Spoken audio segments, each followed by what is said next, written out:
26-year-old Brandon Bennett was executed sometime after 7 p.m. on Monday, and his body was dumped along the stretch of road near the entrance to Vista del Mar. All that remains of the crime scene today is dried blood. Investigators have retrieved from the location several expended shells that were found around Bennett's body. He had been shot in the head and left to be discovered by passers-by. His grieving mother declined comment, but mentor Diane Finnegan spoke of her interaction with Bennett through the youth apprenticeship program. If you would ever have had any kind of conversation with Brandon, you would know that he's not the kind of individual that belongs in that circle. You would find out, you discover that he's a young man who has so much dreams and aspirations, who wants something for himself, a better life, but no one is seeing who he really is, and so he joined forces with what is comfortable. And what he may have thought to be comfortable ultimately led Bennett down a path where he associated freely with known Belize City gangs.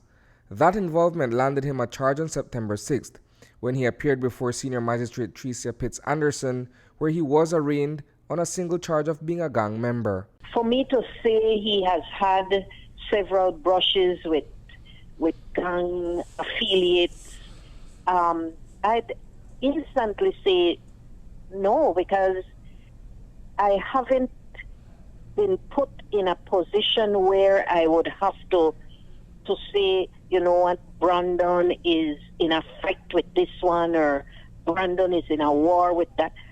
I think he is more that joiner than an individual who is violent, who is full of this bitter rage. Shortly before 8 o'clock on Monday night, Ladyville police were summoned to an area along Vista del Mar Boulevard, where someone had reported to them moments earlier that a body was seen lying motionless on the road in a pool of blood. When the responding officers arrived at that location, they observed an individual clad in a gray t-shirt and light blue three-quarter jeans. He was wearing a black fitted cap with the letter R embroidered on it. It is the very outfit he was seen wearing last when he appeared active on his WhatsApp account at 3:54 p.m. that same day. I don't know what could have happened. You know, this morning when my secretary, Tanya, who is a past apprentice herself, sent me that message, I had to go on Facebook. I had to call different people. I had to find out whether this is real. You know, it's just such a sad bit of information that I could have received on a day like today. The incident harkens back to March 3, 2017, when Bennett was shot while riding a bicycle on Belcan Bridge. He was reportedly en route to a training at RET International when he was targeted by a gunman who shot him in the abdomen. I remember calling him back in 2017 to do a training at RET International.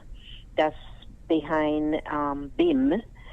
And I guess you may recall that was when he got shot. He was heading towards that training when he was shot riding his bicycle across the Belcan Bridge, no? Bennett, according to Finnegan, was looking for a way out, having been fined for the charge that was levied upon him recently.